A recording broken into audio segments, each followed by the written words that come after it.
Allahumma salli ala Sayyidina Muhammad wa ala ali Sayyidina Muhammad. Assalamu alaikum wa rahmatullahi wa barakatuh. A very warm welcome to meditation and muraqabah. Today, we will explore a subject that increasingly appears in conversations across societies, especially among the young people: atheism, agnosticism, faith, and religion. These ideas are spreading rapidly across the world, shaping mindsets, influencing identities, and quietly affecting how many people understand existence, purpose, and responsibility. This growing trend calls not for fear or hostility, but for calm reflection, clarity, and sincere dialogue, especially when one begins to think deeply about life, about truth, and the meaning of being human. The very first question atheists and agnostics usually raise is this: does God really exist? And where is the proof? To begin with, Islam asks us to understand what kind of proof are we seeking. Many people unconsciously limit proof only to what can be seen, touched, or measured. Yet, this is an incomplete standard.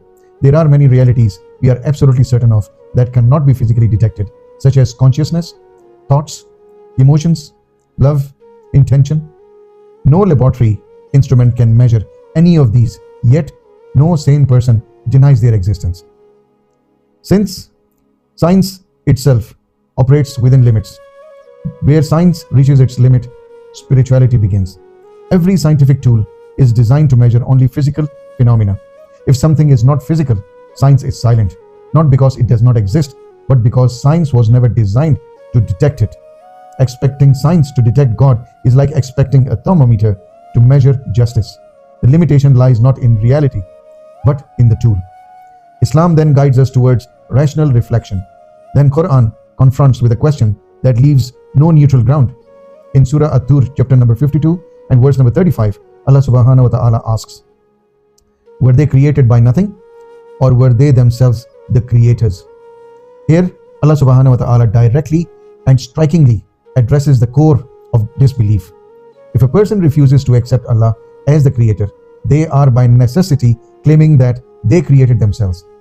When Allah's mercy is vast, the Quran makes it clear that shirk is the one sin He does not forgive, as it denies the very foundation of existence itself.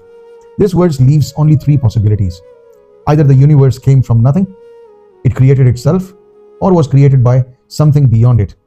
Firstly, nothing cannot produce something. Secondly, nothing can create itself. So the one conclusion remains: existence depends on a necessary eternal creator beyond time and matter. This is not blind belief, it is a sound reason. The second question that comes from them is, why is there suffering in the world if God exists?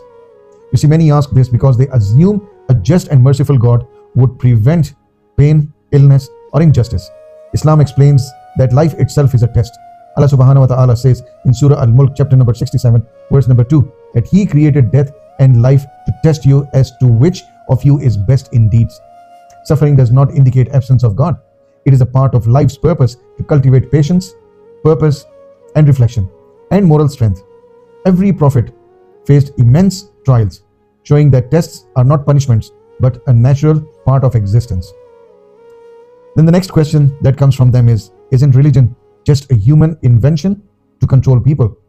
Some claim that religion was created or to manipulate society. Islam acknowledges that humans can misuse religion, but the existence of corruption does not negate divine truth. The Quran reminds us in Surah Yasin, chapter number 36, verse number 21, follow those who you do not ask any reward from. You are rightly guided. True guidance existed before human distortion, and its value is independent of how some individuals practice it. Thirdly, science explains everything, but then why do we need God? You see, many point to science as if it replaces the need for God. Science is indeed powerful in explaining how physical processes work, yet it has clear limits. Every laboratory instrument can only measure physical phenomena. Consciousness, thoughts, emotions, and inner experiences cannot be detected or qualified by any equipment. Even plants and animals have levels of awareness and response that science cannot fully capture. Science describes patterns, but it cannot explain why anything exists, why consciousness exists, or why moral truths matter. The Quran in Surah Fusilat, chapter number 41, verse number 53 says, "We will show them our signs in the horizons and within themselves until it becomes clear that it is the truth." Science explains how patterns emerge. Allah subhanahu wa ta'ala explains why they exist. Fourthly, there are so many religions. How can anyone know which is true? People often question the validity of religion because of the diversity of belief. Islam teaches us that truth was always one, but humans have often diverged it into understanding. Diversity of religions does not negate the existence of God. Rather, it invites sincere seekers to find clarity through reflection, knowledge, and divine guidance. If God knows everything, do we have free will? A very common question that is asked by them. You see, some argue that divine foreknowledge contradicts human choice. Islam teaches that knowing is not controlling. Allah subhanahu wa ta'ala knows our choices because He exists beyond time. But humans still choose their choice. The Quran, chapter number 76, verse number 3 says, "We showed him the path, whether he be grateful or ungrateful. We are accountable for our choices." Then the sixth question is, why should I believe in God if I cannot see Him? Belief does not depend on seeing. Many real things like consciousness and love are unseen. Allah's signs are everywhere in the universe, in life, and within ourselves. As mentioned in Surah Al-Baqarah, chapter number 2, verse number 164, if Allah subhanahu wa ta'ala showed Himself directly, belief would no longer be a choice and life would no longer be a test. We recognize the Creator through His signs, just as we recognize a course by its effects. Doesn't evolution disapprove God? Another prominent question by the atheists. Some argue that natural processes make God unnecessary. Islam does not deny that life itself develops through natural mechanisms, but these mechanisms themselves require a sustainer.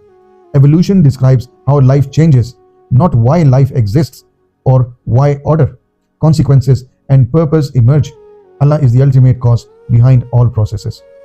These questions are natural and reflect the human instinct to seek truth. Islam does not discourage them. Instead, it provides answers grounded in logic, reflection, and divine guidance. Faith is both rational and experimental. Reason points towards God, reflection depends on understanding, and worship aligns the heart with purpose. Even when doubts arise or the world seems unfair, Islam teaches that trials are not proof of absence, but proof of purpose. Faith is strengthened by reflection, humility, and observation of Allah's signs in the world and within themselves. One of the most common questions is, if God exists, why is there so much of pain and suffering in this world? You see, Islam answers this clearly. This world was not and never meant to be paradise. It is a test. Allah subhanahu wa ta'ala says He created life and death to test who is best in deeds. And understand this deeply. If this world were not a test, being here would be meaningless. Without trials, struggle, choice, and consequences, there would be no purpose, no growth, and no justice. A world without test would be a life, it would be emptiness. This is why hardship exists. This is why accountability matters. And this is why Jannah comes after and not before. Now, Islam teaches us that responding to doubt is not about winning arguments. Surah Al-Nahl instructs, invite to the way of your Lord with wisdom and good counsel. This requires humility, patience, and sincerity. Admitting what we do not know is more valuable than arrogance and speaking calmly, avoiding mockery and preserving humility. Reflect the truth more powerfully than debate. You see, atheism often begins not from reason, but from disappointment and expectation. Islam presents an honest account from the beginning. Life is a test even for the faithful, and sincerity does not exempt one from trials.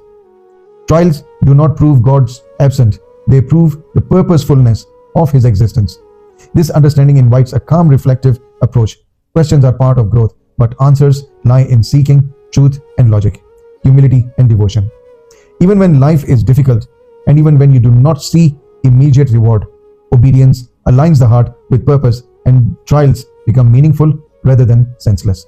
Wa akhiru da'wana walhamdulillahi rabbil alamin.